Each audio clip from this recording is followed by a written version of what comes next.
Welcome back, everyone, to GPVWC Superleague Lights. Our apologies about the slight cutter of the stream there. Our cameraman and streamer Gerrit de Vries has done a wonderful job to get the stream back up and running, and thank you so much to Gerrit for doing so. You are an absolute star, and you're actually streaming from your own PC now. So anyway, Gerrit doing a wonderful job. You haven't really missed that much. Jack Mayer and Thomas Wopke have been having a phenomenal scrap over what is currently 7th on the road. They've locked wheels a couple of times, but somehow have all managed to get away with it. Leon de Vries is leading the race by 8 seconds as Francorchamps and Wopke lost a lot of time in the pit stages, being held up by slower drivers.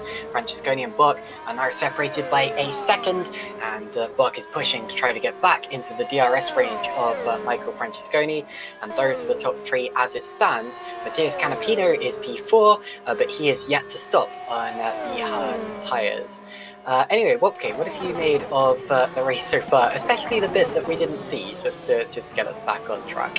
Yeah, there are some drivers to watch really, especially those starting on the mediums now. I think the first one of those is Dino Paolini actually. In 9th place, he's catching up to the back of his teammate, Thomas Wopke, who is fighting for 7th place with Jack Mayer, with Hemmingsen really running away from those two now. And yeah, we also had a spin from James Juba, so his tires won't be all too happy, and he has got two soft runners behind him in the form of Douwe Tapper, who's come a long way from the back of the grid, and Matthew Williams also just a little back, so he'll probably get overtaken pretty soon. Walking there side by side again, walking back through to P7, but I think he so nearly overshot the corner there. Jack Mayer got a much better run through the corners, but Wopke. And Douwe Tapper's lost it, and there's contact with James Juba, and Juba keeps control, but Tapper's in the wall. Now, I didn't see how that happened, but I think Tapper's going to have damage from that as he gets the car running. Wopke, what happened? Yeah, I'm just going to try and see. My replay is a bit slow though, so... Okay, fair enough. My apologies. It looked to me as if there was contact between him and Zuba, because both of them were getting out of shape down the straight, and then I saw Tapper come flying into view sideways. Yeah, that's really weird. I think Tapper just misjudged where Juba was on track, because he moved to the outside, but he moved right into Juba, and then he spun himself, and both went onto the grass, so that's what you saw. In the meantime, we also had another retirement, by the way. Pedro Moura for TTF. He's having an unfortunate season so far, and he's DNF'd, I think, not for the first time this season, and he's out of the race. So 20 cars still remaining, and amazingly, all of them still separated by just about a minute. So it's still a very close field. Admittedly, it's not that close up front. 9 seconds now the gap for the lead. However, look at P2. Leon Wopke with a great run up Radion, and surely he's going to fly past Michael Francorchamps this time. DRS open wide, and to the right he goes. Leon Wopke on the same tyres as Francorchamps, but with so much more speed from the DRS and the slipstream. Now can he get it stopped? That's the important part. Yes, there we go. Leon Wopke back up into second place. He was second earlier on. They swapped after the pit stop, and now he's back up into second again, just as he's been trying to do for a very, very long time. Francorchamps down to third, and now can get after Deval. He's got 12 laps to gain 9 seconds, which is unlikely. But if Deval gets caught in traffic, Wopke needs to be there to find if he can find a way through. Yes, and one driver still running and not made a pit stop is Matthias Canapino in 5th place. He's running the hard tires, and he's got Hemmingsen right behind him now, as Singh just overtook him on the Camel Straight at the end of the Camel Straight. So that's good for Singh now. He has a car between himself and Hemmingsen. Hemmingsen's running actually quite fast, so might be interesting to see if he's going to be able to catch up with Singh should he get past Canapino, who I think will pit pretty soon for soft tires, and he might be one to watch as well, as Wopke is out of the DRS of Mayer as well, so I don't think Mayer's going to get him back anytime soon. Well, Canapino is actually doing a pretty good job here, because if he was to pit now, I would estimate that he would come out in 13th position. and of course he would be on a softer and fresher set of tyres than other drivers around him, making him possibly one of the fastest cars on circuit. And I wouldn't be surprised if he ends up being top 10 potential. But anyway, George Sutton's just had a little off in his pursuit of the points, but he is okay. But yeah, Wopke, would you agree with that, with Canapino possibly being top 10 potential? Yeah, top 10 is always tricky. I mean, we still have Matthew Williams, for example, also running the soft. So, of course, they will be fresher, but these guys will also still be pretty quick. So yeah, we'll have a tough task to overtake everyone. But I think how this goes, because Williams is side by side with Juba, and going straight through on the soft. He's going to have the better braking and better grip into the corner, and there we go, up into 11th place. Sorry, Wopke. Yeah, no problem. I was just checking the standings and seeing where TCS were actually in the standings. They are in, I think it was 13th place. Yeah, 13th place. So they could really use all these points.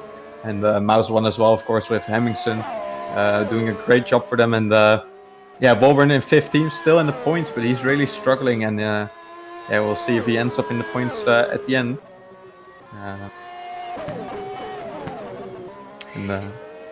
Indeed, I'm just gonna check. I've just been checking Derry Tappert to see if there's any damage to his car. He's got away surprisingly lightly.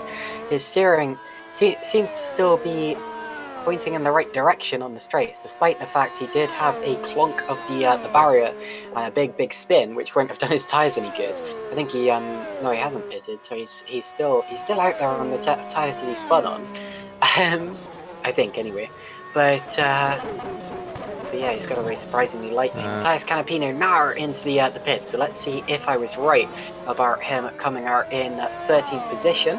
Stops in his box nicely and goes on to the soft tyres as expected. Ronzani is also coming into the pits, and that's going to help my prediction. And indeed, I think it's going to be close between Canapino and Tapper. Tapper going through on the exit. So yeah, Canapino does indeed come out in 13th position, and we'll have a bit of slipstream from Tapper on the straight. But anyway, that's how they stand at this point in time. So after the pit cycle has pretty much cleared itself up, it's De Vries leading from Buck, Francesconi, Singh, Hemmingson, Wach, Paolini, Meyer, Lalu, Williams, Zuba, Tapper, Canapino, Wolburn, and Reed. And that is how they stand in the top 15 in the points paying positions, with George Sutton fighting to get into those top 15 positions right on the tail of Reed. Yeah, and his team could really use the points. They are in last place right now, Fusion Racing, with Sutton in 16th and Malcherek all the way down in 20th. It's going to be a tough task for them. So yeah, it would be really nice for George Sutton and the team if he could get up in the points, even if it's just a single point. They can still use that, as Wolburn's running wide there out of Pouon, and Reed is getting really close to his tail now, which could help out George Sutton massively. It could indeed. So a quarter of the way, the race still to run, and Buck is catching De Vries. He's actually brought the gap down by a second. It's now just 8 seconds, or just under 8 seconds. Still, I don't think it's going to be enough to win this race, but it's not over yet, especially if De Vries encounters traffic. However, I can't help but feel that De Vries has a comfortable margin, and that he is just saving the car, saving the engine, saving the tyres at this point in time as Leon Buck continues to push. But anyway, we'll have to keep an eye on that gap. The gap came down again by another 0.4 of a second in the last sector. So still some intrigue around that fight, even if it's not a fight on track at this point in time. The CM Tech guys getting relatively close on track as well, Wopke. You will be pleased and horrified to know. And also in the points paying positions, we've got, I think there's just been, George Sutton's just slipstreamed his way into P15. Yeah, past Janice Wolburn, who got also overtaken by Jacob Reed just in the final chicane, I think. And yeah, in front of Paolini, you have Thomas Wach, his teammate, but we also have Hemmingson, who's, I think, also dropping back a little bit. And we have Singh, who is also dropping into the clutches of all these 3 guys. So they're really bunching up all 4 of them, slowly but steady. And if they get in to each other's DRS range, this could get messy, but it could also be very great. So, and Wopke separated by 7.4 seconds now. The gap's still coming down. It does pretty much every sector. Oh, no, never mind. George Sutton's still lagging around a lot in that fusion car. He's been lagging pretty much the entire race, and it's difficult to work out where he actually is on track because that could get dangerous, to be honest. I think that's the same for everyone since you brought it up earlier on. But anyway, hopefully that resolves itself, but it's been a long time. Still 20 drivers remaining in this race, and not much between the cars, especially in the mid pack, and still close racing between. I think are these CM Tech cars about to swap? They're certainly getting much closer, and Paolini showing Wopke that he's there, and Wopke getting a little bit deep into Lecom there. What would you be telling them to do if you had radio communication with them right now, Wopke? This is a really tough one, I think, because I think Paolini is a little bit quicker than Wopke, but at the same time Wopke is also trying to overtake Hemmingsen. As you see, he's also in the DRS range. Hemmingsen, while he wasn't before, so they're definitely catching up to each other. And as I just said, Singh is also dropping back a little bit, so it could be a four-way scrap for 4th place, and a really tasty one. But yeah, it's really difficult to say to your driver in this case, hey, let your teammate pass, because it means you pretty much lose any chance of overtaking the guy in front. And considering he is actually the quicker car of the two, it's a difficult one. Meanwhile, George Sutton's got past Jacob Reed for P14, but he's still lagging about all over the place. I don't know if he knows he's lagging so much, but anyway, has passed Jacob Reed. P14 for him. And up ahead of him, there's a fight going on between Tapper and Canapino over 12th and 13th place. Canapino, I think, is probably going to pass Tapper before long because he's on fresher tyres, and he also hasn't spun and left big flat spots on them. But anyway, here he goes. Canapino getting even closer into the chicane, but not quite close enough to make a move. I still think probable top 10 contender is Canapino, although there is a bit of a gap between B10 and B11, so he may need someone to drop out of the P10, of the top 10, sorry, for that to be recognised. Here comes Tomasz Wopke passing Martin Hemmingsen, and they're going to make contact. Goodness me, didn't they do exactly the same thing earlier? I think that may have been Wopke and Volburn, but anyway, banged wheels slightly, but Wopke has managed to get through on Hemmingsen. Hemmingsen down to P6, and Paolini now right on his tail as well. Let's see if the second CM Tech car can get through. Wopke also catching up to Sandeep Singh, who is now in DRS range as well, so that could be on for 4th place. Sandeep Singh doing a good job so far, but his position is in jeopardy. Yeah, this is exactly what I was telling you. This is why it's difficult to make the decision of letting one of your drivers pass, because if I would have been there to tell them to do so, I mean, Wopke wouldn't have had this opportunity, and now Paolini probably also gets the shot still at Hemmingsen, so it's not all over for him as well, and they could always see about swapping in the end if they need to, but yeah. So Paolini's really close to the back of Hemmingsen already. He might have a look down the outside here of the chicane. He's not going to try it. I think it's sensible to wait until you get the DRS, especially if you have good top end speed. The gap between De Val and Wopke is under 6 seconds now. He's flying. Remember, it was 10 seconds not too long ago. So he is absolutely flying there. It's probably too little too late, but since he needs to catch about 6 seconds in 6 laps, which is difficult. But if you look at the times, he's a lot faster than De Val at this point in time. Let's watch Dino Paolini now going to the left side. That was very close there with Martin Hemmingsen. Hemmingsen covering him off, and Paolini wisely backing off and stays 7th place. Little twitch through Lecom, but it keeps it under control. So Hemmingsen stays 6th for another lap, and that was completely fair from Hemmingsen. Just held his line, and Paolini looked to the left, but as soon as that gap closed, he needed to reconsider. Yeah, there was a tiny gap, but it was slowly closing all the time, and by the time he got there, it was already too late, so he had to lift off a bit to make sure he didn't go into the grass. And I think that's sensible racing by Paulini. He knows his teammate is next up anyway, so I think he's not going to be like trying too hard, as he knows he can catch up to them after anyways. Although we're getting closer and closer to the end, so he must not wait too long if he wants to have any piece of Singh potentially. Liam de Waal completes another lap, 1:45.2, so he's really started to put the pedal to the metal. And Leon Buck's lap was only 0.3 of a second faster, so he's not catching fast enough, and he's going to need something to happen to Liam de Waal in the last 5 laps. I think it's unlikely that Liam de Waal will lose this race, but definitely Buck putting some pressure on him, and he is the fastest driver on track right now. But anyway, fastest lap in this race so far has also gone to Leon Buck. He's actually the only driver. Oh no, never mind. The fastest lap so far has actually gone to Dawi Tapa with a 1:44.8. That's a pretty quick lap from Dawi Tapa there. But anyway, let's look at Dino Paulini. Let's see what he can do about Martin Hemmingsen. Again, he tries to go to the left, and there's contact, and off goes Hemmingsen. And that. Well, Hemmingsen tried to hold his line just as he had done the lap before.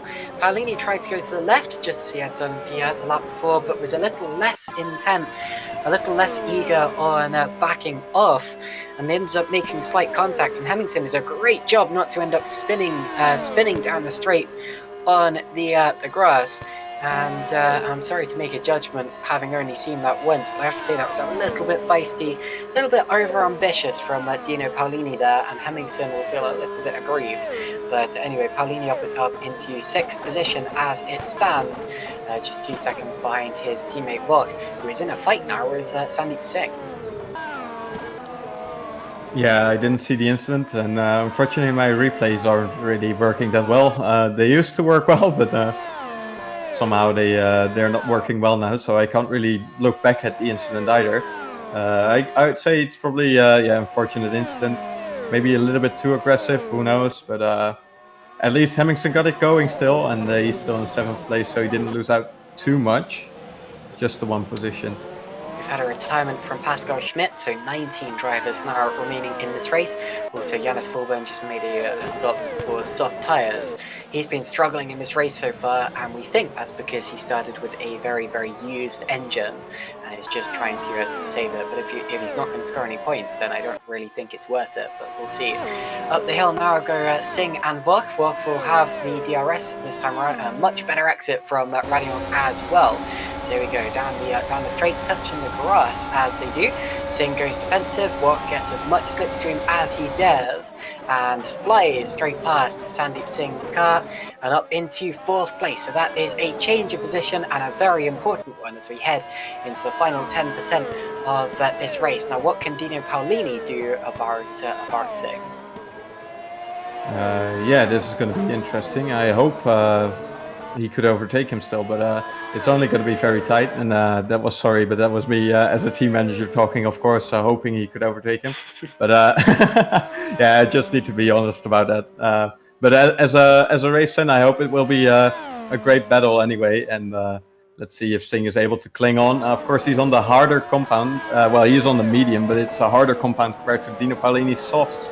And Paulini has the fresher set, of course, as well. Although through wear and tear, they probably are about the same now. So it's going to be interesting to see how Paulini performs. And actually, I just looked up the engine for Mouse 1, and they actually have a 100% engine. So oh, never mind then. Yeah, I think we got that wrong. And actually, it's the Drake cars with the most worn engines, but they still have over 50%. So right, they should be all right as well. That'll be why the Drake cars were down the back near the start. But anyway, another update from the midfield. Matthias Canapino has just passed James Zuba on the last lap and has immediately started flying away from him on those fresh tyres. And actually still chasing down Dawi Tapa, has been for a while. That will be over 11th place if it occurs. But anyway, we're into the final 10% of this race now. Just a reminder, 19 cars remaining. Liam de Waal leading by 4.3 seconds over Leon Buck, and the highest place fight is that of Wok versus Singh for 5th, with Singh dropping back into the hands of Paulini now as as well. It's been an exciting race so far. Probably my favourite part of it was the strategic fight there between Buck and Francorchamps in the mid stages, and seeing them go side by side into to Eau Rouge. Oh, Buck getting slightly out of shape there through Stavlo this time around, but keeping it under control just about. But yeah, towards these late stages, it looks to me as if Liam Duval has got it in the bag. He just needs to keep it steady with 3 laps to go. Yeah, I think he's just managing the tires, making sure Buck doesn't get too close, I think. But yeah, he doesn't mind the gap decreasing a little bit. I mean, he didn't have any situation where he could potentially achieve a penalty anyway, so he doesn't need to pull a gap for that. As Paulini is coming up to the final chicane now and probably looking for DRS down the main straight again. Although I think Singh is still within range of Wok, so that's going to be the difficult part for Paulini, is that Singh also has the DRS, which means Singh is also having a high top speed, especially because I think that car is also made for running fast. Although actually, I don't think they have that many drag upgrades. Let me quickly look it up. No, they don't have that many drag upgrades actually, so I'm lying. Fair enough. Anyway, Singh under attack from Paulini, and that's going to be a slipstream maneuver from Dino Paulini, who gets the car turned into the corner. So Wopke, great day for your team. The CM Tech cars are both in the top 5 now. Sandeep Singh is down to 6th position. I think it's too late for the CM Tech cars to push for the podium. Well, it's definitely too late for them to push for the podium unless something happens to someone in the top 3. But still, this is going to be a good day for them with a good point haul from this event. And I think the next battle that's going to kick off in the top 10 might well be the one between Jack Mayer and Matthew Williams in these late stages. But yeah, it seems to be job done for the CM Tech guys. Okay. Yes, I think it's going to be very hard to catch up to Francorchamps if they could even make that. Buck's still really gaining on Laval. And yeah, with I think it's just 1 lap to go though, so I think 2.7 is a little bit too much. Yeah, and we must not forget, if he finishes the race in first, Laval, Francorchamps is not in second, Singh is not in second, and Spork is out of the race, so we all know what that means. Very true, and I think we've known this entire race that is going to be the case, because Liam Duval has been dominating so far this season, and looks to me as if he's going to keep up his 100% 100% race win tally of this season. It's going to be his 10th win in a row, right? But anyway, also, meanwhile, Matthew Williams has passed Jack Mayer. I said that was going to happen, and he's now up into 8th position. Up the hill they fly. Mayer looks as if he's going to possibly try to get it back with the DRS on the penultimate lap of the race. Here he goes to the right-hand side, does open the DRS, and gets Williams back for the time being, not wanting to take it lying down. Williams back to the outside, and they're gonna lock wheels, and there almost went for a spin at the place where he went for a spin earlier on in this race, and it was a good save from both of them actually to make sure that they didn't end up spinning around. Look at Jakub Lali right behind them as well. But anyway. Yeah, he might have a shot still in the final chicane. He might well. Ooh, through pawn, a little bit twitchy for Mayer. Keeping it under control still. Final lap of the race about to start. Leon Buck now within 2 seconds of Liam Duval. It's still, I think it's too little too late, but Leon Buck's certainly not giving up. He's really, really flying. It's already the finish, Caitlin. Oh. Liam Duval's just become the champion. My apology. My goodness. Oh wow. I think my lap timing, my lap timing was playing up. But anyway, that is the end. So Liam Duval has won not just the race, but the championship. And Paulini is spinning. Paulini's off. Yeah. And Paulini is going to drop down to 8th and 9th, and makes contact with Jack Mayer, and Mayer crashes. And that is wow. and he's not even going to finish. He's not going to cross the line. Look at that. Oh, he does. No, he doesn't. He stopped about a few inches before the line, a few centimeters, and that is a disaster for Jack Mayer, who's going to come away with no points through in my opinion, no fault of his own, and that is hugely disappointing for a driver who deserved a lot more. Not sure what happened to Paolini, but he's dropped tonight. But what a drive from Leon Duval, winning by 1.346 seconds from Leon Buck. Absolutely fantastic. Duval is the champion, if our calculations are correct. And look at that, he's going side by side with Buck and Francesconi, and someone flying straight past them on the straight there. Wonderful, wonderful spectacle. Very, very well deserved. I am so sorry we missed the flag there. That is completely I'm going to blame my laptop, but anyway, Liam Duval there doing donuts to celebrate, and I'm afraid we probably won't see him again in the Superleague Lights Championship this year, as he will be moving up to Super League. But anyway, won't really matter too much to him. He has won, and he has kept up his 100% points record, and it's 100%. I suppose, points record. And it's now time for him to pass the reins over to Colin Spork, who will lead the Cenobite lineup.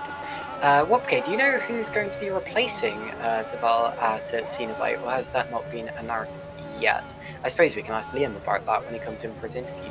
Yes, I haven't heard about it yet. Maybe he wants to announce it as soon as he's the champion, so it might be now.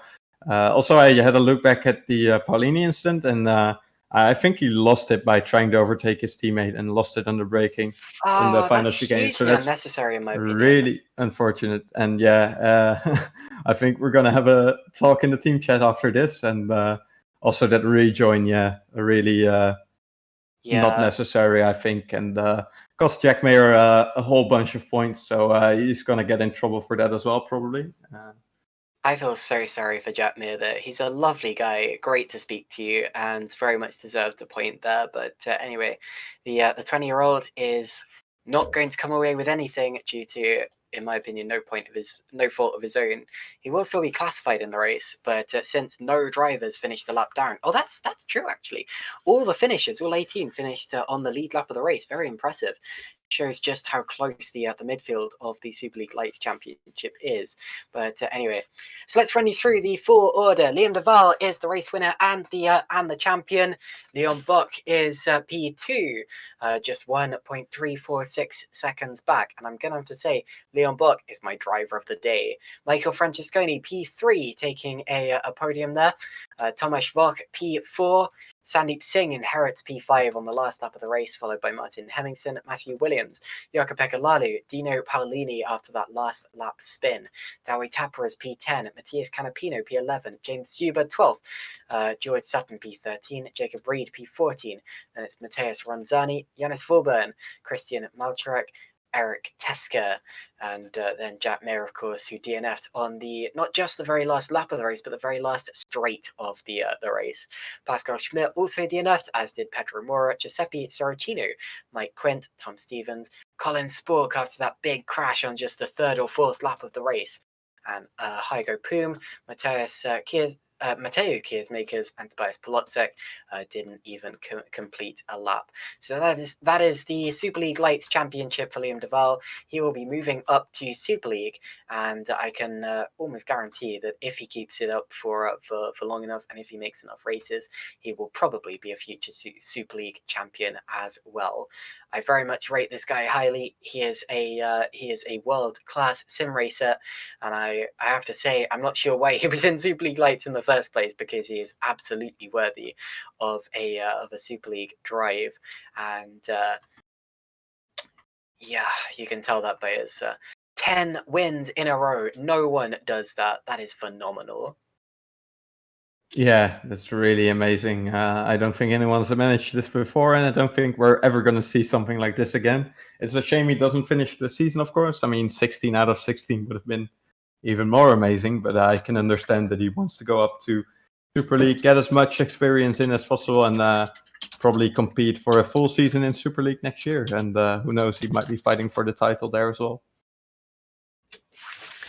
Indeed, I think he will. But anyway, let's bring in our Superleague Lights champion to the broadcast room when my Discord decides to load. There he is.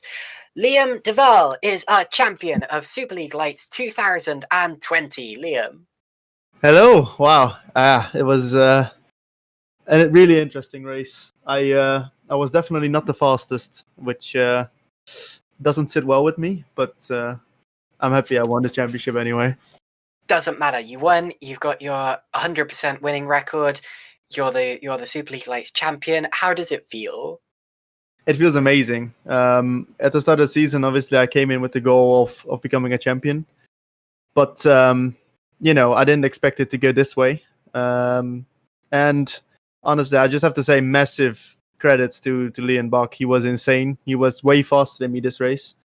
But, big credit to my engineer, Omari Watson. He won that race for me. Without him, I would have been second for sure. So massive thanks for him. He's helped me all season.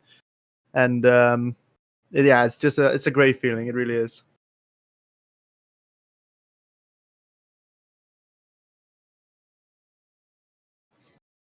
Yeah, good job, Liam. And now you're moving on to Super League. And we were both wondering, actually, do you have a replacement for yourself yet?